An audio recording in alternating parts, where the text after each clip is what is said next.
आज एक बात और मैं आपको जरूर कहूंगी, बांस गांव में इतिहास हमेशा रचा।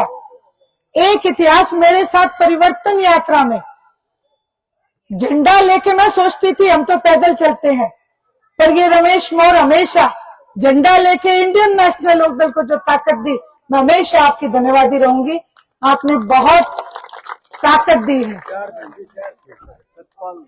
सतपाल, दलबीर, हम सबको मैं मिलती थी, चलते सारे थे, पर रमेश जैसे झंडा लेके चलता था, इसलिए मैं कह रही हूँ। और राम कुमार जी, सबका मैं बहुत बहुत धन्यवाद करके अभिनंदन करती हूँ। और जैसा कि मुझसे पूर्व सभी वक्ताओं ने आपको आज के राजनीतिक हालात के बारे में बड़े विस्तार से बताया, आज आप लोगों के बीच लोकसभा के चुनाव है और सभी पार्टियां अपने अपने नुमाइंदों को आपके बीच में भेजने का काम करेंगी। मैं आपसे एक प्रार्थना करना चाहती हूं, बाकी जो तीनों पार्टियों के नुमाइंदे आपके बीच में आए, मेरा आपसे अनुरोध है, प्रार्थना है, इनको आप एक बार गौर से देखना। मैं तो कहूंगी चश्मा लगा के देखना अच्छे से। ये तीनों के तीनों आपको भारतीय जनता पार्टी के एजेंट नजर आएंगे। ये नेता नहीं रहे, एजेंट बन चुके हैं। एक बार किसी पार्टी का पटका पहन लेते हैं, जैसे इनके हाथ में कुर्सी आती है, दूसरे प्लान में दूसरी पार्टी का पटका पहन के आ जाते हैं। जिन नेताओं की विचारधारा 15 मिनट में बदल जाए, ऐसे नेताओं पे आप भरोसा मत कर लेना। आज हालात ऐसे पैदा कर दिए, मेरी माताएं बहनें महंगाई से रसोई का बोझ उठा उठा के थक गई। हमारे बालकों को नौकरी नहीं है, बूढ़े बुजुर्गों की फैमिली आईडी के नाम पे पेंशन काटी जा रही है, गरीब आदमी का राशन कार्ड काटा जा रहा है। कहते तो ये थे कि हम तो गरीबी दूर करेंगे। एक बार इनसे आप पूछना, जीएसटी किस लिए लगाई? दूध पे, दही पे, लस्सी पे, पनीर पे, आटे पे, सब चीजों पे टैक्स लगा दिया। आपसे मैं कहना चाहती हूँ, प्रार्थना करना चाहती हूँ, ये नेता आपके बीच में आए, इनसे आप सवाल करना, पूछना कि जिस समय किसान का मेरा वर्ग 13 महीने तक दिल्ली के बॉर्डर पे आंदोलनरत था और पुकार पुकार के एक बात कह रहा था कि आज अगर कोई एमएलए एमपी हमारे साथ खड़ा होगा तो हमारे आंदोलन को ताकत मिलेगी। आप इनसे ये पूछना कि आज तुम्हारी विचारधारा जो बदल गई, उस समय क्यों नहीं बदली जब किसान को सबसे ज्यादा जरूरत थी? प्रत्यक्ष को प्रमाण की जरूरत नहीं। हिंदुस्तान में हरियाणा प्रदेश एक बहुत छोटा सा स्टेट है, बहुत छोटा सा राज्य है। 10 लोकसभा की सीटें हैं, 90 विधानसभा की सीटें हैं। और आप सबने पिछली बार हरियाणा प्रदेश ने पिछले प्लान में इंडियन नेशनल लोकदल को 90 में से केवल 1 सीट दी थी।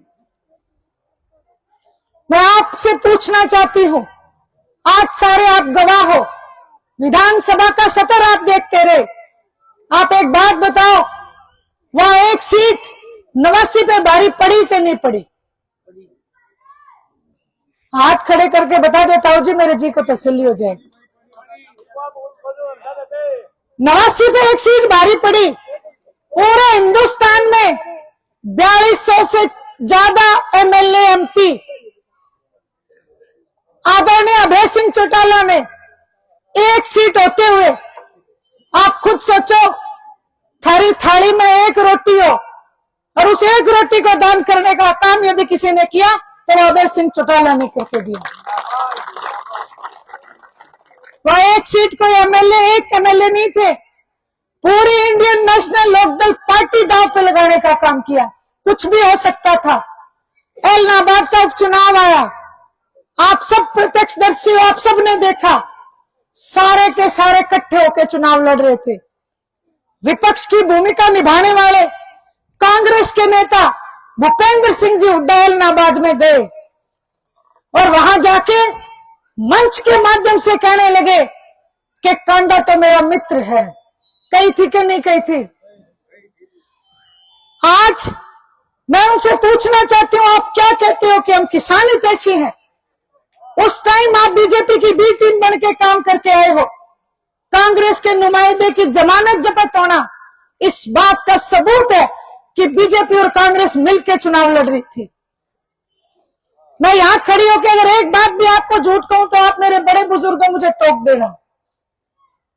मैं केवल आपसे एक प्रार्थना करना चाहती हूं कि आप किसी के खेत में मजदूरी करो और आपकी दिहाड़ी आपको ना मिले तो आपके दिल पे क्या बीतेगी। अभय सिंह जी चौटाला की दिहाड़ी मांगने आई हूं। सड़क से लेके गांव की गलियों से लेके विधानसभा तक आपकी लड़ाई लड़ने का काम अभय सिंह चौटाला ने किया है। अभी मेरे ताऊ जी एक बात कह रहे थे कि बीजेपी में ना रह जाइयो। मैं एक बात कहना चाहती हूं, मैं जब नरवाना गई हुई थी तो एक मेरी ताई जी मिल गई। मैं जैसी गाड़ी से उतरी वो शुरू हो गई, कहने लगी थारा ही था, थारे ही परिवार का था, 5100 पेंशन को न करी, छोरा न नौकरी को न दी। सबने एक बात खूब कहती रही। पार्टी के मेरे साथ मेरे भाई बहन थे, वो चुप कराने लगे, बोले ताई चुप हो जा या वाह को नहीं। मैं बोले नहीं, इनका बोलने का अधिकार है ये, और किसको कहेंगी, मुझे अपना समझ रही है इसलिए कह रही है। मैंने कहा आप बोलो। वो सारा जब बोल के थकली, मैंने कहा वो ताई जी आपके सारे ओढ़ में मेरे सिर मत है, पर मैंने एक फोड़ में मेरा उठ ले। बोली बोल बेटी। मैं बोली हम तो चश्मा पकड़ के खड़े थे, हम चाबी दौरे क्यों गए। मैंने जब यह बात कही ताई जी एकदम मेरा मुंह देखने लगी। बोली बेटी तू सच्ची है। मैं बोली ताई जी आज मैं एक किस्सा बताऊं। लेट तो बहुत हो रहे हैं, भाई साहब कहेंगे बहुत धूप है, लेकिन वो किस्सा याद आ गया, मैं जरूर बताऊंगी। एक बार एक गांव में चोरी होने लगी। एक बार एक गांव में चोरी होने लगी। रोज दूध देने वाले पशु चोरी होने गए। सारे गांव में पंचायत बिठाई, सरपंच दौरे बिक गए। बोले सरपंच साहब गांव में गड़बड़ हो रही है, चोर बढ़ गए। सरपंच साहब बोले भी चलो थानेदार दौरे चला।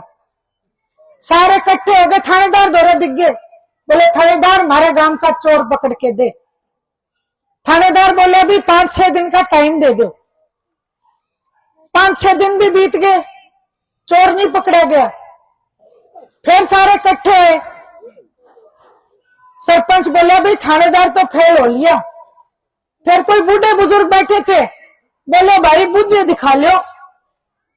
सारे इकट्ठे होकर मौलवी दौरे बिक गए। मौलवी न बोले हमारे गांव का चोर पकड़ दे। मौलवी ने बोले मेरे बाएं हाथ का खेल है। बोले बता कुकर। बोले एक चादर ले लो और उसके पल्ले 4 मार साथी पकड़ा दो और सारे गांव की हाजिरी ला लो। एक एक करके उस चादर के नीचे तक भेजना शुरू कर दो और जो सा चोर होगा ना वो चादर के नीचे आंधे मर जाएगा। सारे गांव की हाजिरी लग गई, पल्ले पकड़ लिए, सारा गांव एक एक करके जान लग गया। चोर तो फिर भी नहीं पकड़ा गया। सारे फिर बोले मौलवी तेरा टोटका भी फेल हो लिया। मौलवी बोले ना ये हो नहीं सकता, पहला न्यू बताओ पल्ले किसने पकड़े थे। जो उनसे पल्ले पकड़ने थे वही चोर थे। आज आप यह सोच लो तुमने भी पल्ले किसके हाथ में दे रखे हैं। जो उनसे पल्ले पकड़नी है वे सारे चोर हैं और इन चोरों का एक ही मौलवी बचा है थारे दौरे, अभय सिंह चौटाला।